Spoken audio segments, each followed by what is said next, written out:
Olá, nossos ouvintes e telespectadores da rede Alesp. Estou aqui para mais um programa Alesp Conecta. E o tema de hoje é o foco no EAD, que é o ensino à distância. Né? Comigo aqui para falar sobre isso está o Mário Perino, da Provi. Tudo bem, Mário?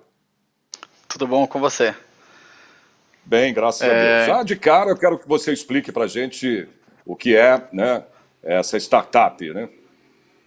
Beleza. Provi é uma startup, então, uma empresa, né, que ela faz crédito educacional. Então, a gente aqui na Provi, a gente viabiliza ensino para pessoas que eventualmente não teriam condição de estudar, né? Eventualmente pagar aí por uma especialização. Aliás, é o que tem muito, né? Tem muita gente que não tem condição mesmo de pagar, né, um estudo, um colégio, uma faculdade, né? Se você não consegue uma bolsa, né, de estudos, você fica sem estudar porque a situação nossa, né, no país, do brasileiro, a gente sabe disso, está complicada, né? E agora ainda mais com essa pandemia, porque a gente está falando aqui exatamente no foco, né, dessa pandemia que a gente está vivendo hoje no país e no mundo inteiro, né, Mário? Então eu queria que você falasse um pouquinho, né, o foco, a entrevista nossa aqui, o bate-papo nosso é sobre o foco exatamente no ensino à distância, né? Quais são as vantagens e desvantagens aí de estudar em casa, por exemplo, o Mário? Perfeito. Eu acho que esse é um momento interessante para discutir isso, porque, primeiro, as pessoas estão com menos recursos, né? E estão tendo que economizar durante esse período que a gente está passando, e estão sendo obrigadas a estudar à distância, né? Então a gente tem os centros aí de educação fechados e as pessoas precisam se adaptar a esse novo meio de ensino, tanto os estudantes quanto as instituições. E acho que um foco importante aí, vamos dizer, um ponto positivo é que, primeiramente, a gente não gasta tempo em transporte, né? Você está fazendo alguma coisa, está jantando, está trabalhando, você troca de aba ali no seu computador, você já está assistindo uma aula. Então, acho que esse é um ponto muito positivo. A gente pode otimizar o tempo, de fato, que a gente está usando para estudar. E, além disso, viabiliza que você estude em qualquer instituição. Então, não precisa ser, pô, essa escola é perto da minha casa, tem tal faculdade que é aqui do lado, um MBA que é na cidade que eu ainda consigo atingir. Você estando no computador, você pode estudar em qualquer instituição. Então, você não gasta tempo com transporte e abre-se muitas portas de lugares bacanas que você pode aprender. Esse ensino, claro que você é um garoto, né? Você é novo, mas, e claro que você provavelmente pesquisou, você não é da época, imagina, não tem nem como, né? Mas o ensino por correspondência, né? Por correspondência existe, acho que desde 1920, se eu não me engano, não é? E só com essas mudanças, né, com a entrada, né, com a vinda da internet, isso com certeza facilitou muito, né? Eu queria que você falasse sobre isso também, né, dessa facilidade, porque a gente já tinha esse ensino à distância. Eu me lembro muito bem, tinha um ensino da minha época, não é da sua, claro, chamava Artigo 99, imagina, né? Depois desse artigo 99 veio um telecurso segundo grau, né, que se estudava pela televisão, e hoje você tem essa facilidade, né? Então fica mais fácil ainda, né, manter, né, estudar através do ensino à distância. Com certeza. Eu acho que um benefício é o vídeo, né? Então, poder aproveitar do vídeo para o ensino, tem pessoas que, olhando e vendo animações e gráficos sendo montados, elas conseguem absorver aquele conhecimento muito mais fácil. E outra vantagem é a conexão, né? Que você falou, por exemplo, do por correspondência, né? Você tendo todo o material ali, você pode consumir tudo aquilo, mas se surgir uma dúvida no meio, você não consegue muitas vezes interromper, chamar alguém, parar o professor e perguntar. Na internet tem essa troca muito mais simultânea, né? Tanto para você absorver o conhecimento, quanto para você interromper quando for necessário, tirar uma dúvida e conseguir aí evoluir com mais qualidade nos próximos capítulos. Agora, você falou, né? O ensino à distância veio exatamente para isso, para facilitar a vida, principalmente de pessoas que não têm, né, condição, né, de pagar uma faculdade, uma escola, enfim. Mas também tem essa questão, eu quero entrar nisso, né? Que você falou, da internet, qualquer um que tenha né, uma internet em casa consegue. Mas também tem muitas vezes que a pessoa também não tem condições de ter uma internet, né? Tem isso também. Então, é complicado por esse lado, né? O que você acha que poderia ser feito em relação a isso? Acho que Por a exemplo, em termos de internet de fato governo, de tudo. A internet, de fato, ela vai limitar, né? Porque se você está assistindo uma aula por vídeo e você está tendo problema de conexão, você, primeiro, é mais difícil você prestar atenção, né? Porque corta, você perde um pedaço da frase, você acaba se desinteressando, não entende aquele tema, perde atenção para os próximos, então isso prejudica muito. eu acho que duas medidas que são importantes. A primeira é sempre disponibilizar o conteúdo, caso seja uma aula, por exemplo, ao vivo, pelo ensino à distância, sempre disponibilizar o conteúdo para o aluno poder baixar, e aí, independente da conexão dele, ele deixa baixando de noite, de madrugada, se for o caso, e ele assiste depois sem ficar travando, sem ter problema no áudio ou no vídeo. E muitas vezes também tem a opção do aluno desabilitar o vídeo, se ele tiver com problema de conexão, para ficar só por áudio.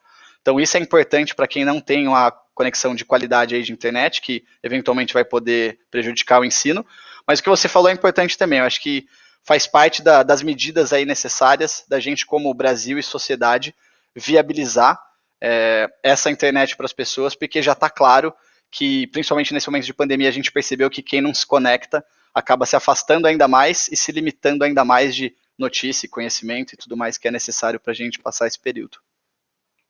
Ou seja, né, deveria haver um programa aí que oferecesse uma internet de graça para pessoas, né, de baixa renda que não tem condição realmente de pagar um plano numa internet, né, porque não é, a gente fala, não é, aqui no Brasil não é barato, né, se você for comparar, né, com a internet lá fora, nos Estados Unidos e outros países, né, não é barata, não é isso? Com certeza, é de fato um investimento que fica nítido o retorno positivo que ele vai trazer para a gente como sociedade. Então eu concordo que é algo que tem que ser olhado com carinho, aí uma medida de incentivo para disponibilizar isso para mais pessoas. Me diz uma coisa, através do curso, né, à distância, isso é válido para todos os cursos, né, que existem em faculdades, entendeu? Eu sei, é claro, deve ser, né, isso, o MEC deve ser através também do MEC, com certeza, isso aí eu não tenho dúvidas disso, mas abrange todos os cursos. Explica para a gente, para o telespectador entender melhor, né, como é que é dividido, né, esse ensino à distância. Com certeza. A Provi hoje, ela disponibiliza na plataforma dela para financiamento, né, para as pessoas terem acesso, tanto cursos livres, que são cursos que não são regulados pelo MEC, quanto os cursos, por exemplo, uma graduação, uma pós-graduação, um MBA, que aí já são cursos que a gente chama que são regulados pelo MEC, né? Para os cursos livres, a liberdade da instituição de ensino determinar se ele pode ser online ou não e qual vai ser o conteúdo ali dentro e a carga horária é muito mais tranquila. Então a própria instituição de ensino determina isso, oferece o curso e disponibiliza. Para os cursos regulados pelo MEC, essa ainda é uma discussão do que pode ir para online e o que não vai. Por exemplo, alguns exemplos de medicina, para você ter algumas certificações de medicina, de algumas especializações e atendimentos, você ainda precisa de uma carga horária presencial. Então, parte do conteúdo pode ser oferecido online, a pessoa pode ler os livros, ver procedimentos, fazer simulações, mas ela vai precisar de uma ou duas aulas ali intensivas, presenciais em algum período, ela vai ter que se encontrar para, de fato, receber esse certificado. Então, parte ainda das graduações e do ensino regulado ainda não é liberado 100% no EAD. Então cita para a gente aí, o Mário, quais seriam esses cursos livres que você está falando, para que as pessoas vejam melhor, entendam melhor. Lógico. Um exemplo de curso livre que a gente tem aqui na Provi que pessoas gostam muito é marketing digital. Então, marketing digital tem graduações de marketing, então tem uma faculdade de marketing que vai lá ter sua duração de 2,5, 3, 4 anos, mas você pode fazer um curso para se tornar um especialista em marketing digital. Pode ser um curso 100% online, de, por exemplo, 200, 300 horas, que você vai fazer numa instituição e não é uma faculdade, você não vai ser graduado naquilo, você não vai ter um diploma. Você simplesmente vai fazer um curso livre para absorver o conhecimento e falar, pô, disso aqui eu entendo, posso trabalhar com isso, vou exercer uma função. Mesma coisa para a área de programação. Você pode tanto se graduar em ciência da computação, engenharia da computação, análise de sistemas e ter uma faculdade na área, como você pode fazer um curso de programação web pela internet ou presencial em alguma escola e ter também esse certificado e atuar na área de programação, que é uma área menos regulada, né? Diferente, por exemplo, de engenharia, direito e medicina, você pode ser programador, você não precisa de um diploma para isso, então você pode fazer um curso livre para aprender programação, por exemplo. São os dois exemplos então, aí talvez cursos, mais comuns. Certo. Então, o que você está dizendo é que esses cursos, então, não são regulamentados pelo MEC, é isso? Eles têm a versão regulamentada, que seria a faculdade de computação, por exemplo, e uma faculdade de marketing, mas para muitos cargos de muitas empresas não é necessário você ter um diploma na área. Então, por exemplo, a gente já está vendo exemplos aí de grandes empresas de São Paulo, Brasil e até do mundo, que não exigem mais diplomas para você atuar numa certa carreira ou posição ou profissão. Então hoje você pode, por exemplo, ser um programador aqui na Provi mesmo, ou analista de marketing, trabalhar com marketing aqui, sem ter um diploma, uma graduação nessa área. Então, visto essa não necessidade, né, de você ter aquele certificado, aquele diploma, o curso livre abre porta, sim, para boas carreiras, boas remunerações e boas oportunidades. Aliás, você tocou nesse assunto agora, né? No meu caso, né? Como jornalista, também, né? Hoje não se exige Correto. mais, já hoje não, já há muito tempo que não tem a exigência aí do diploma, eu acho um absurdo, mas enfim, né? Eu acho que para você ser formador de opinião, você precisa ter uma certa base, né? Um certo conhecimento. E a nossa profissão como jornalista é uma delas, né? Que foi tirada aí da exigência da obrigatoriedade, né? Do curso superior. Mas, enfim, a gente não tem o que fazer. Essa é uma das situações que a gente vem passando aí na nossa profissão. Mas vamos lá, vamos tocando o barco, né?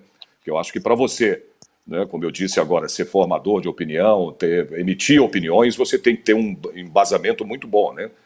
Mas vamos ver se isso muda, não sei como é que vai ser, não sei como é que a gente está em relação a essa questão do ensino aqui ainda no Brasil, né? A gente fica meio na dúvida, mas estamos tocando barco, eu já trabalho com isso, né? Há muito tempo, mais de 30 anos, então, mas para quem está fazendo, né, chegando agora no mercado, né, que entra cru no mercado porque não teve, né, uma faculdade, não teve o embasamento, né, e você vê situações aí até gritantes, isso não vou, claro que eu não vou citar nomes nem nada, mas você percebe, mas por quê? Por falta de conhecimento mesmo, né, de embasamento na profissão, mas fazer o quê, né? Outra coisa que eu queria te perguntar aqui, no caso de você estar no ensino à distância, vamos partir agora para o lado prático da coisa, né? Porque a gente sabe que é diferente do presencial, não tenha dúvidas, né? Então eu queria saber se nesse caso do ensino à distância você tem mais liberdade, isso aí não atrapalha, sei lá, por exemplo, a concentração do aluno, né? Esse é um risco mesmo. A gente está num ambiente que, enfim, só de trabalhar dentro de casa, né, a gente já percebe que muitas vezes você se distrai mais do que deveria ou do que se distrairia no trabalho, e para o ensino não é diferente, né? Então, acho que uma grande dica aí para quem está querendo fazer ensino à distância e estudar em casa é organizar o espaço que você vai ter para estudar. E aí, entre organizar, acho que é legal até ser um pouco mais radical que isso, que seria tirar tudo que não vai te auxiliar ali naquele momento de estudo. Então, se não vai utilizar o celular, tira o celular, deixa apenas um copo d'água. Tem aquele livro ali, você não vai ler o livro agora, tira o livro também, tira enfeite. É mesa em branco. O computador, por exemplo, que você vai utilizar, ou seu celular, enfim, o seu equipamento na plataforma, e tirar tudo que eventualmente vai puxar a sua atenção. Isso é muito importante, porque a organização é tudo, né? Senão, você está naquela matéria mais difícil, aquele conteúdo que você acaba tendo uma dificuldade para assimilar, qualquer coisinha que estiver perto de você vai puxar mais sua atenção do que a tela. Porque tem a distração em casa, não tem como, né? Você, pelo menos em sala de aula presencial, você está ali, né? O professor está te vendo, né? Você está vendo o professor, qualquer coisa que você faça, você pode, claro, e tem que ser chamado a atenção, não tenha dúvida, mesmo que você esteja. Não precisa ser só em colégio, na faculdade também, você é chamado a atenção. No caso de casa, não tem ninguém que faça isso, né? Você está por você, né? E a tela ali. Então, com certeza há distrações, né, em que você acaba perdendo ali o fio da meada da aula, né? Isso também é meio complicado, né? Mas é o que você deu exemplos agora aí, né, do que a pessoa tem que fazer para estar acompanhando uma aula à distância, né? E questão de horários, o Mário, os horários eles acabam se tornando, no caso do ensino à distância, da aula à distância, mais flexíveis ou não? Na Normalmente tua sim. opinião? A gente tem o ensino à distância que é, vamos dizer, o ao vivo, né? Então, apesar de ser online, ele é ao vivo. Então, você tem aula, por exemplo, das 8 da manhã ao meio-dia.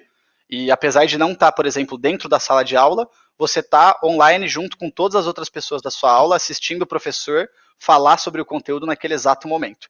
Então, a única diferença ali é que vocês não estão fisicamente juntos, mas é uma aula ao vivo. E tem o ensino à distância também que é sob demanda, né?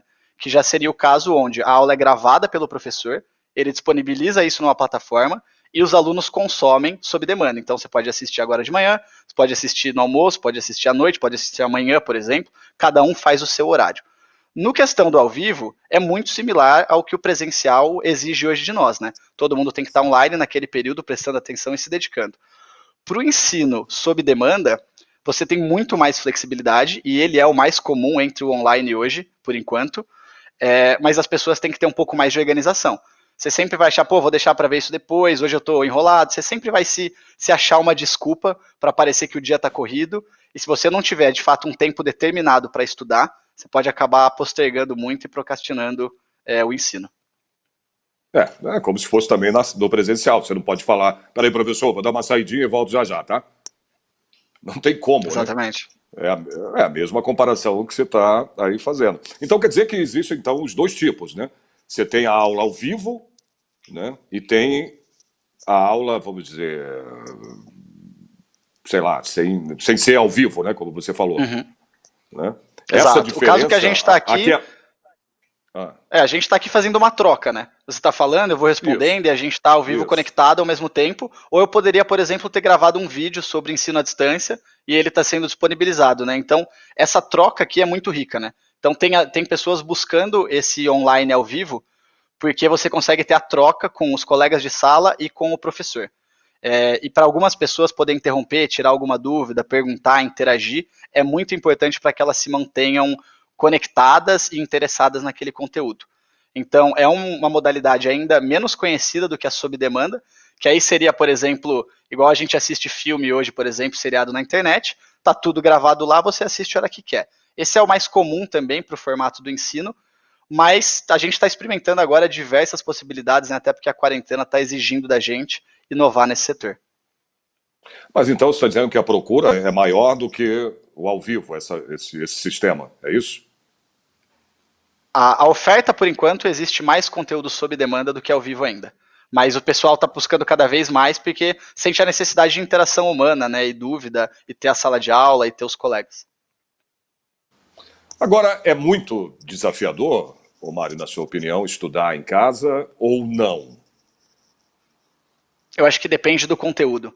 Se for aquele conteúdo que você tem vontade de aprender, por exemplo, você que provavelmente é uma pessoa apaixonada aí pelo jornalismo, você quer conhecer alguma coisa, você vai fazer um curso aí, uma especialização de jornalismo, que é algo que te interessa muito, você sabe onde ele vai agregar no seu trabalho e como você vai se beneficiar daquilo, é muito mais fácil você se conectar, se identificar com o conteúdo, dedicar o tempo, se envolver e aprender. Se você está fazendo aquele ensino meio que obrigatório, porque pô, a empresa te obrigou, ou você acha que precisa, é o inglês que todo mundo fala, mas você ainda não se convenceu que você quer aprender inglês de fato, aí vai ser mais difícil. A pessoa precisa primeiro se convencer de que ela quer aquilo e que ela vai aprender, antes de pagar o curso online, porque senão você vai pagar para não fazer. Então acho que é uma decisão interna aí, depende muito do tipo de conteúdo e do engajamento de nós mesmos, né? Se você está determinado a aprender essa nova habilidade ou não. Agora, é o mesmo sistema do ensino presencial. Eu digo assim, você estuda, né, se forma, tudo, recebe o diploma do mesmo jeito, só para as pessoas entenderem, viu, Mário? Porque às vezes a gente... É o mesmo procedimento? É o mesmo procedimento. Mesmo para online, tem a obrigatoriedade de presença, né? Então, de quantidade de aulas que você precisa assistir e completar aquele conteúdo. Também tem sistemas de provas e trabalhos, em que você vai fazer provas online, vai entregar trabalhos em grupo online também, e depois, ao final, você também vai ter o certificado. Então, continua exatamente igual, a gente só migrou aí do presencial para o online. E como é que você prova isso? A quantidade de horas de aula, como é que é feito esse sistema de provar? Né? Porque você tem que provar, eu fiz tantas horas de aula, né? Como é que é isso?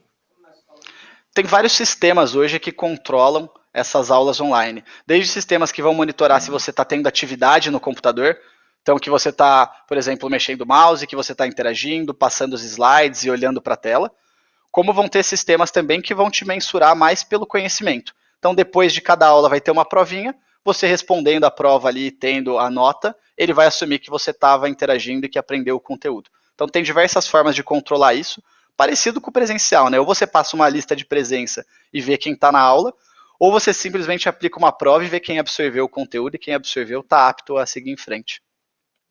Agora, e quem faz isso? É o sistema da instituição que está fazendo a aula à distância, o ensino à distância? Exatamente. Quem é que É o próprio controla isso? sistema, é a instituição, a própria instituição que controla.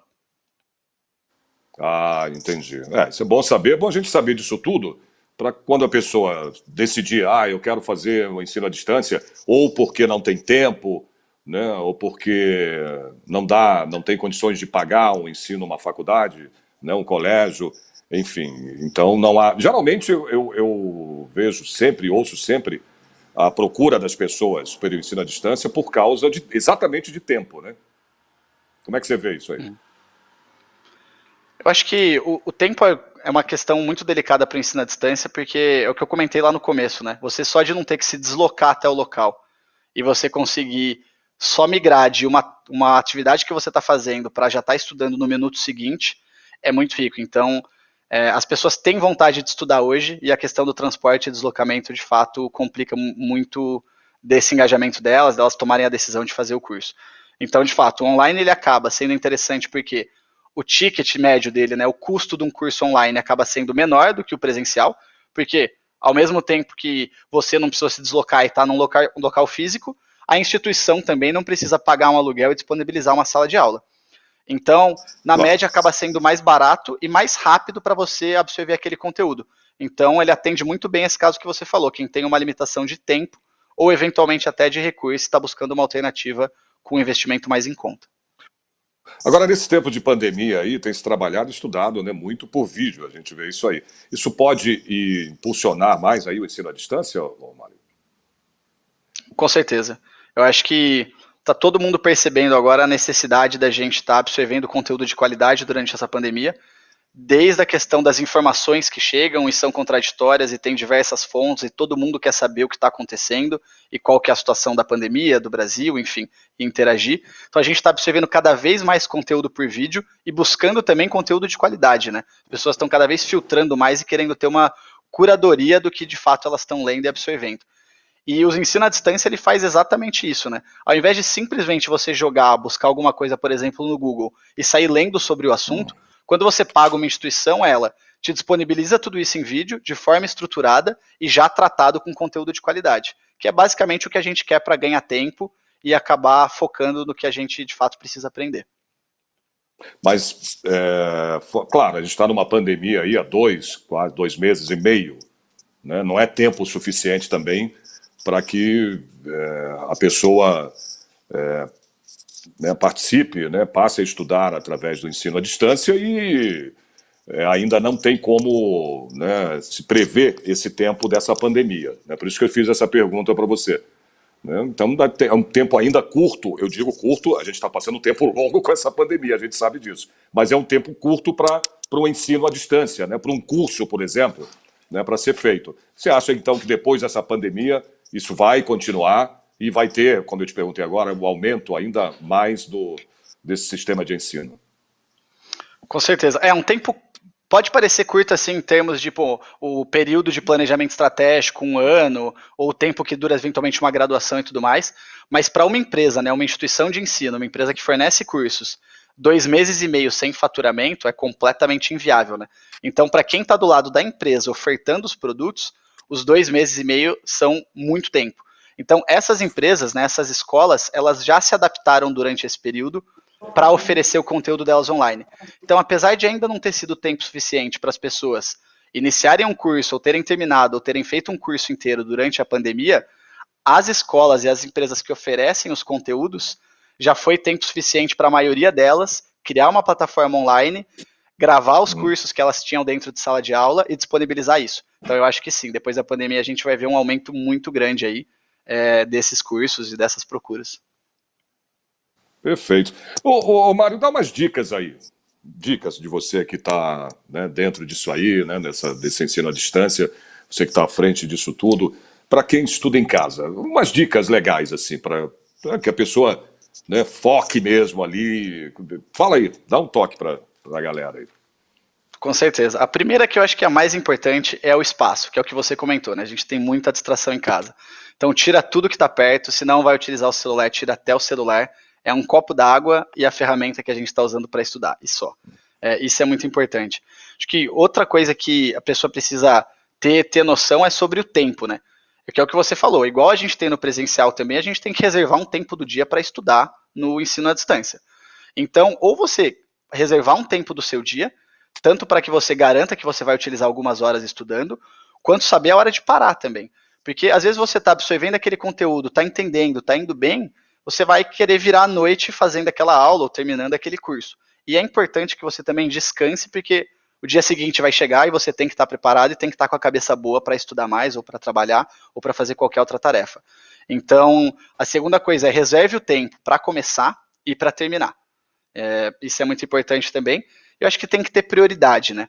Que é um pouco do que eu falei do desinteresse. Se você querer, pô, agora que eu estou em casa, estou nessa pandemia, eventualmente estou sem trabalhar, eu vou aprender tudo que eu já tive vontade. Então, eu vou aprender desde tocar violão, a falar inglês, a marketing digital. Acho que a gente tem que estabelecer uma prioridade para conseguir se engajar naquele conteúdo e ser um investimento de dinheiro bem feito, né? Uma vez que você pague o curso, você consome ele, você tira a dúvida, você aproveita o professor, aproveita a instituição e de fato aprende aquilo. Então pode parecer o momento de tirar o atraso, né, de tudo que a gente tem do ensino e tudo mais, mas eu priorizaria uma coisa, uma por vez, escolhe um conteúdo que você gosta e de fato quer aprender, compra um curso bacana e segue com ele até você se sentir confortável com aquilo. Ah, legal. Você já tocou no que eu ia te falar agora. Quanto custa? Você falou, pague o curso que vai. Mas só para você ter uma ideia, quanto custa um curso à distância? Tá, no site da Provi a gente tem inclusive uma ferramenta para você buscar cursos, né, por categoria, pelo que você quer aprender e encontrar o curso ideal para você. E a gente tem cursos lá de R$ 300 até o mais caro de todos, que é perto dos R$ 20.000. E são cursos que vão durar aí basicamente de uma semana até 2 anos. Então, normalmente o preço está muito relacionado com a duração do curso.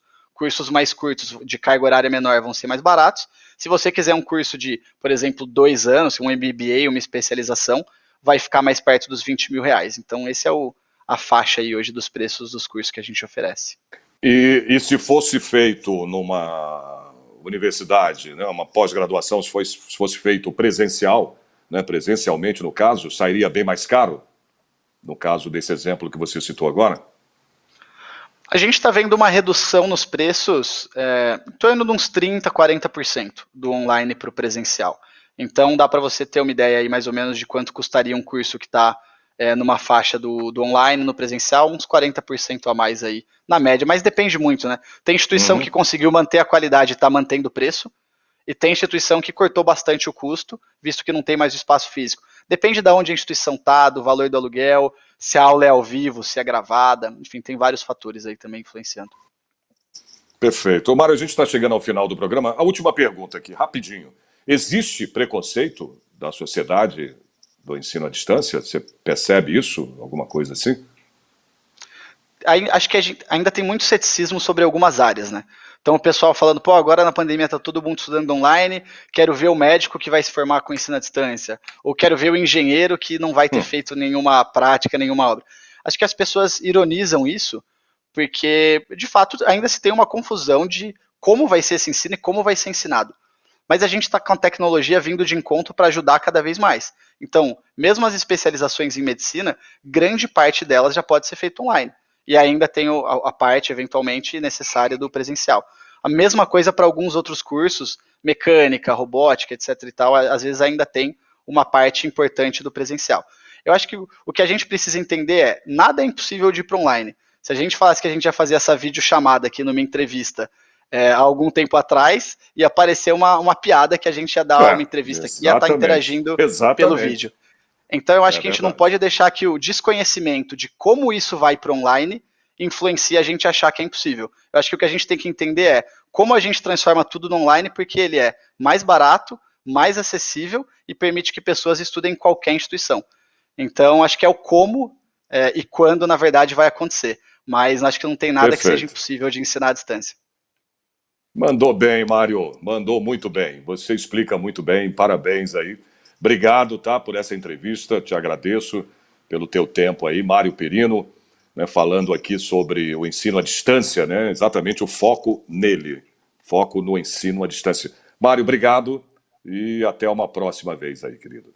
Obrigado, valeu pelo convite, um abraço.